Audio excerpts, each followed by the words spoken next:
please join me in welcoming the director Claire Denis and the actor Robert Pattinson.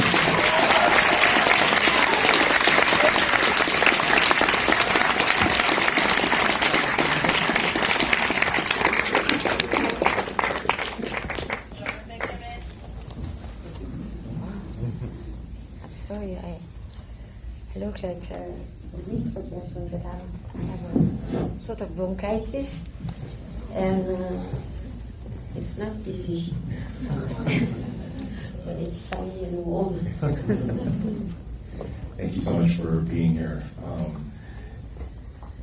I want to start by just asking, I've read that you've said that this movie is not science fiction to you.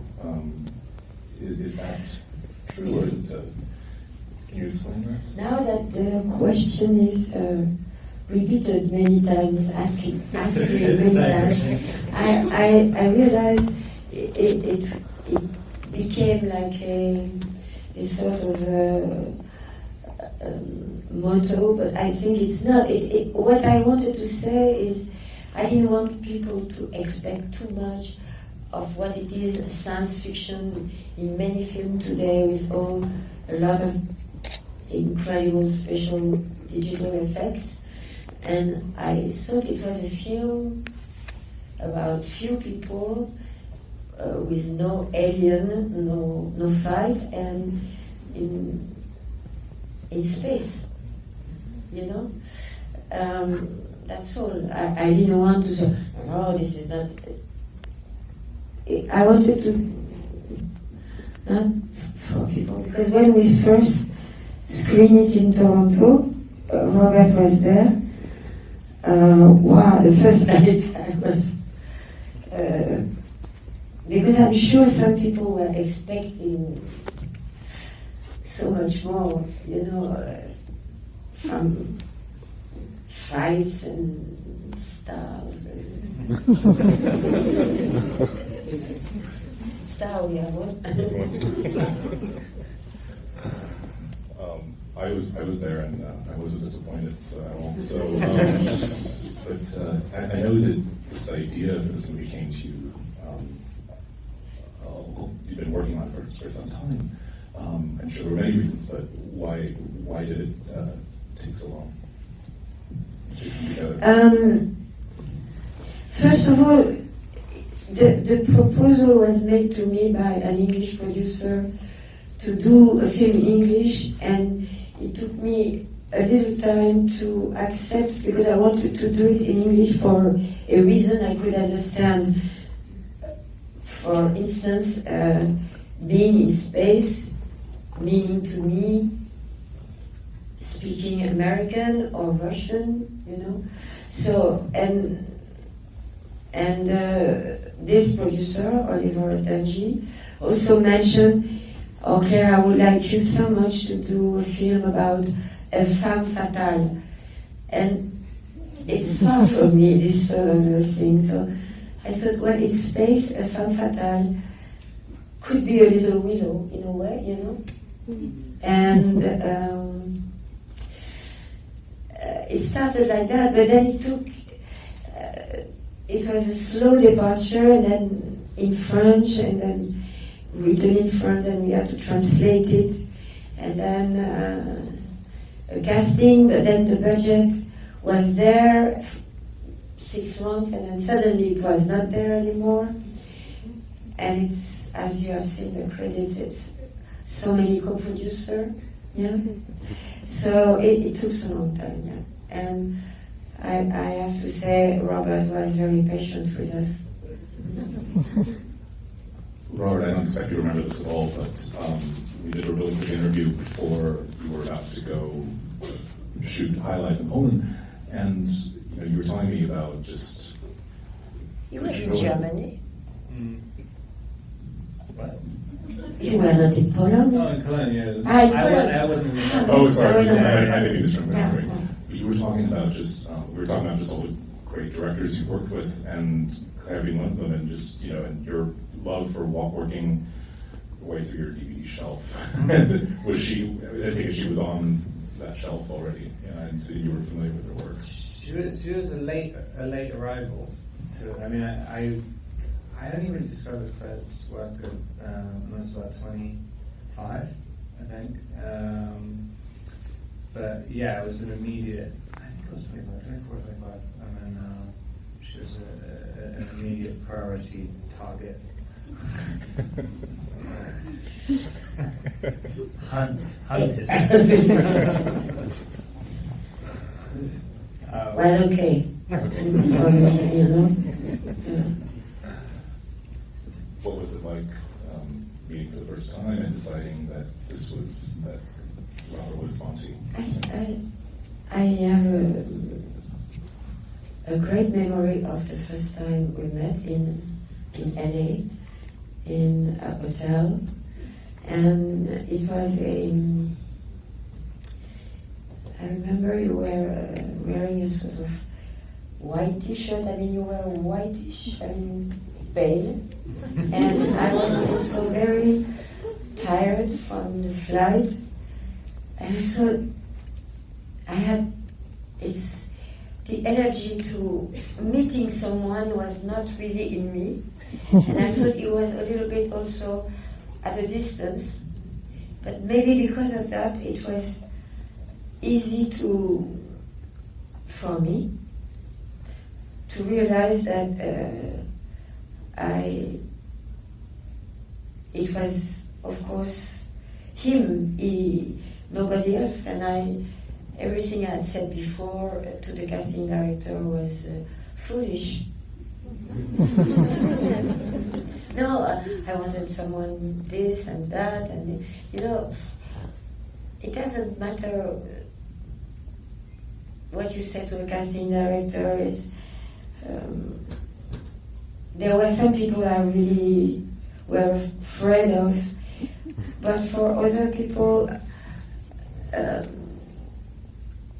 you always have the good reason. Yes, I wanted someone like this and like that because it's important for the film that the person is hopeless or whatever. And with Robert, I met someone exactly the opposite, younger and not hopeless, but who had no life almost. You're right. It's correct. Yeah. For Monte. Yeah. No, life. You had. That's what I feel that you can do. No, you had. No, I mean, no. I mean, who had no life in the Monte's character in the vessel, not Robert. As opposed to him, I had no life. Yeah. While we're talking about casting, there's so many great performances in this movie by Juliette Binoche and Andre Benjamin in particular. But just, I know you choose your actors very carefully, just casting them and working with them. And I know you worked with Juliette, of course, on The Sunshine already, so. Juliette was a sort of incident we did cast. I had met here in LA too, Patricia Arquette, and I thought I would like her to be the doctor, and she accepted. But because of the delay, she could not hold in time with us. And Juliette, I was in Cannes with Juliette for the other film, and she said, she told me, because I was moody, and I said, if it's like that, I'm not going to shoot. And I know it was totally unfair because you have been waiting, but I was in a bad mood, and she said, come on, don't make such a fuss about it. I will do it. I'm ready to do it. And it was very, very nice. So I remember a different. When I was in Cannes, this is one of the things I really got excited about shooting the movie. When we were in Cannes and Patricia, we just found out Patricia's dates couldn't work, and no, it was a little bit afterwards, and I was thinking, we kind of tried to find a replacement, and nothing was working. couch, just sitting in my room. I was like, not anyone yet. She's like, well, maybe we will, maybe we won't, but if not, I'll just do it with you and the baby. I was like, really? I was thrilled.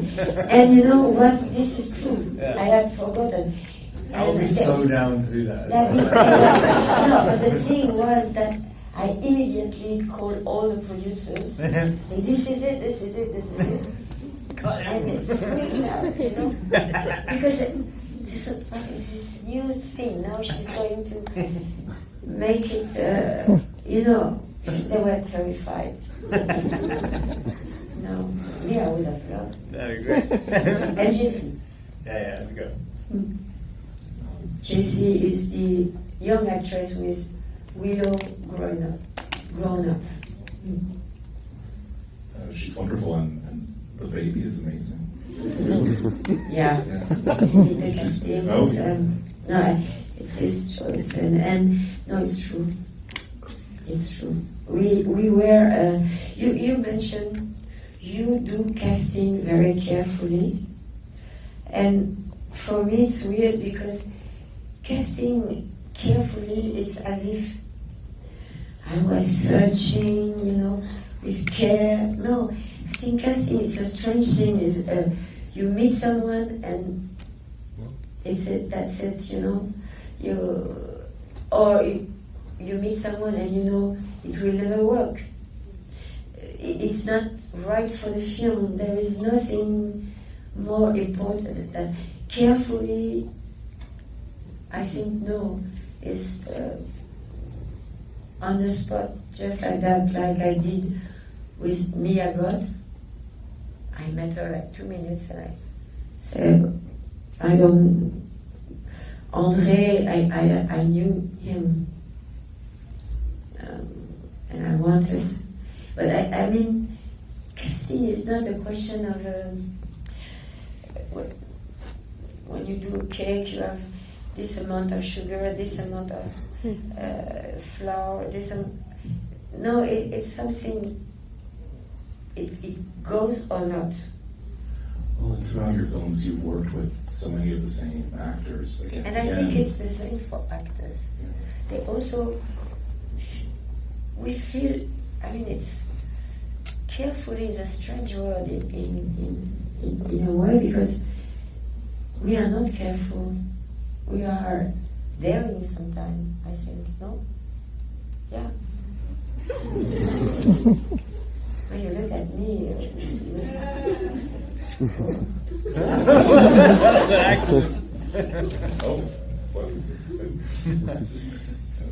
Oh, well. Well, and speaking of daring, I guess I should just come right on and ask about the... I don't mean it's daring to, that's why I was looking at it, Sure. daring to choose Robert, but it's carefully means we take no risk, you know, and it's the opposite. It's so good to that's it, you know, yeah. And the fact that you've worked with so many of the same actors again and again, sometimes you find an actor that you love, and is it just they're the one, and you want to keep working with them? Yeah. Yeah. I've got to keep Robert for 20 years. No, don't be afraid.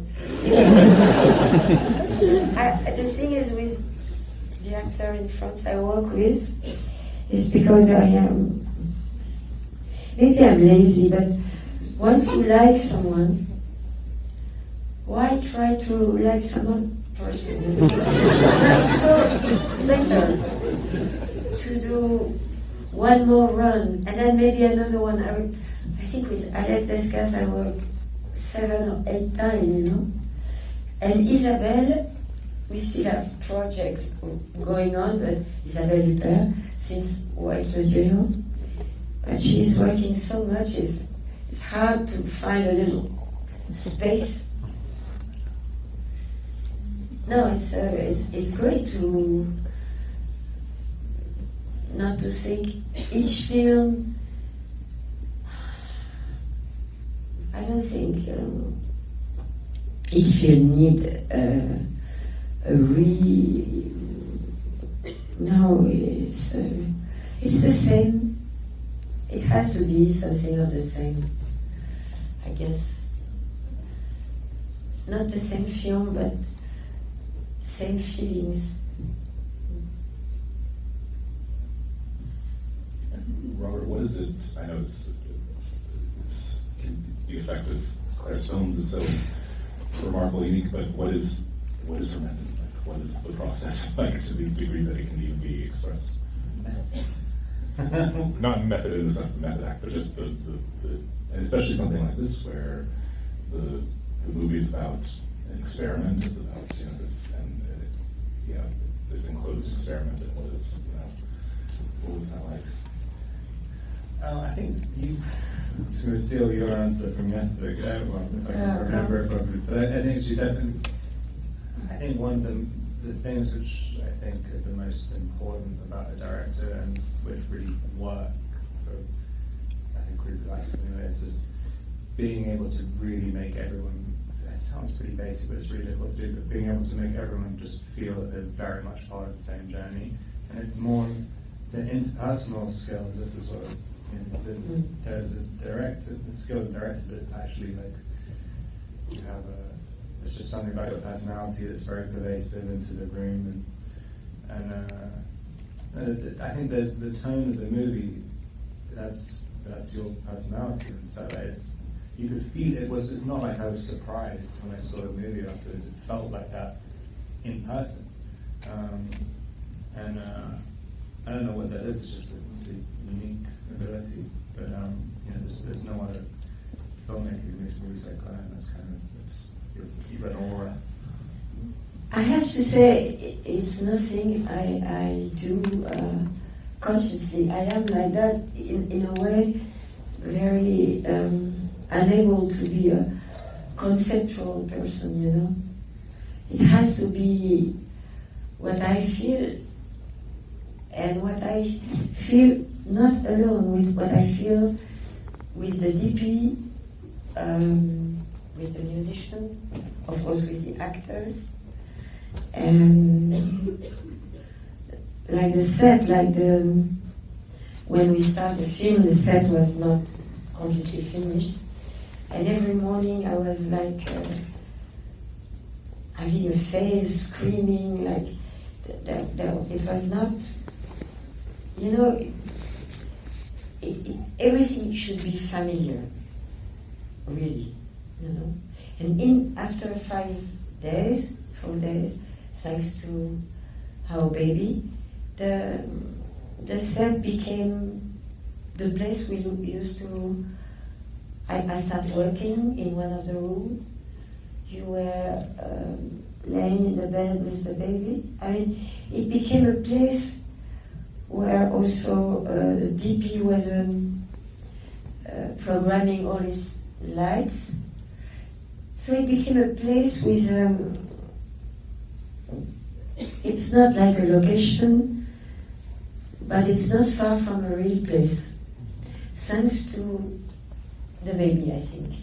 She created something immediately because everything was made for her not to cry, for her to be able to sleep without falling. We tried to build a cradle for 4 days, and it was impossible because it was too ugly or too dangerous. But all these things are in the film in a way, I'm sure. And I wanted to ask about the set and just the design of the ship, which is so wonderful, and just the way it looks like a prison from the outside. It also looks like a box, and just how it is so not the very kind of sterile, slick kind of environment that we would expect necessarily from the genre or whatnot. So just the realism of the environment. Yeah. Robert explained very well what he felt when you visit the European Space Center. Let him speak. So you do it very well. God, don't set me up like that. I have no idea. No, I mean, there's this, I like the kind of, if you go, I think when you watch a sci-fi movie, the spaceships always seem, there seems to be incredibly advanced technology, and it kind of goes into the aesthetic as well, but even when you see the International Space Station, it's so rudimentary, it's so functional, but it just looks like a fishing trawler or something inside. I mean, even the kind of what do you call it, the dials and stuff. Yeah, and the way it's all covered with materials. Yeah. You know, it's They sleep in sleeping bags. Like it's like there's nothing particularly. Considering that is the highest level of technology, it looks like Pinocchio. But in a way, they explained to us, the Scottish cosmonaut Robert Tim, isn't it? He explained to us that also it was better because they knew they could repair it. You know, they could repair everything. Like this commandant who was repairing the toilet every day. You know, it is better and more secure to be to have a technique that they can still transform, ameliorate. I don't know. I think it's certainly real that they don't need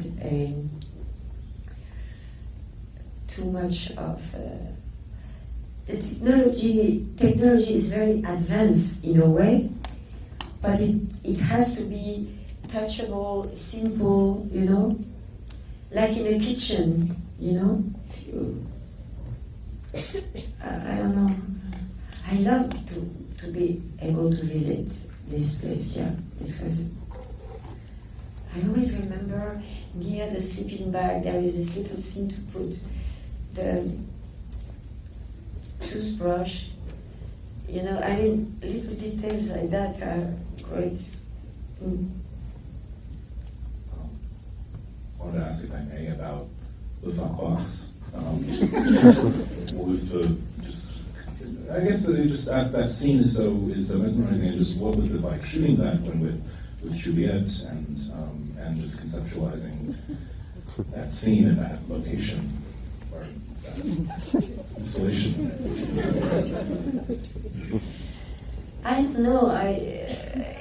There was things like that were in the script important, like the garden, like the shape, the corridor, the ladder, the locker rooms, things like that. I had in mind. It was very important, and I thought I needed the idea that they could, because they were so close together, living together, there should be a place where they could either dream or masturbate, but alone, with a closed door, you know, not to be watched by all the others. And that's how it starts, that box. And I think Juliette, she too,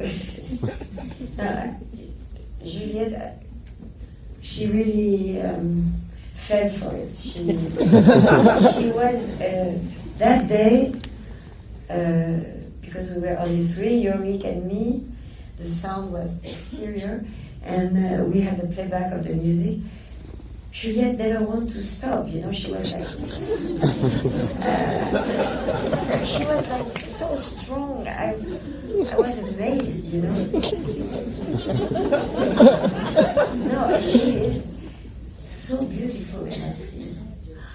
But she's like a giant in the mythology, you know, she's almost no more human apart from the scar. I think we have time for a few questions. Yeah. Just one, two questions. All right. Sure. Sorry. Did you want to do the mic? Easy enough. I wanted to thank you for your chocolate because it's resonated with a lot of us for so many years.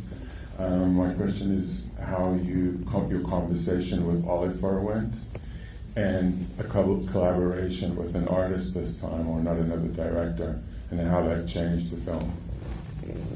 You mean an artist like Olafur? It was an idea of this Oliver Danger, the English producer, who asked me if I wanted to do. One day we were speaking about the light and the space, and he mentioned we should go and visit Olafur in Denmark.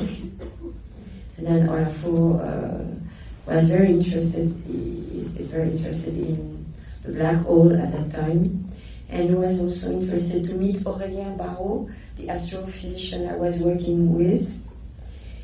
So we end up all in Berlin in his studio, and I realized that the shape of the black hole Olafur wanted to propose us was maybe too elaborate for me, and I don't know how I could have used those beautiful shapes. And I knew the famous yellow light, and I told him, this light, this is it for me, this is nothing else. Because I've read that in the end, when you reach the end, the singularity and the black hole, there is nothing but everything ends, you know? Not death, but a sort of eternity moment, you know? So I thought it was the best way to do it without a lot of special effects, with you in it, not against green scene, you know? In that yellow light, actually, you were in that yellow light. And this yellow light I like because it's a light that contains sodium and chrome, and it discolors the skin, so it transforms all the colors. And I thought it's great to go into a place where the colors are changed. It's magic in a way, you know. And that's how we did it.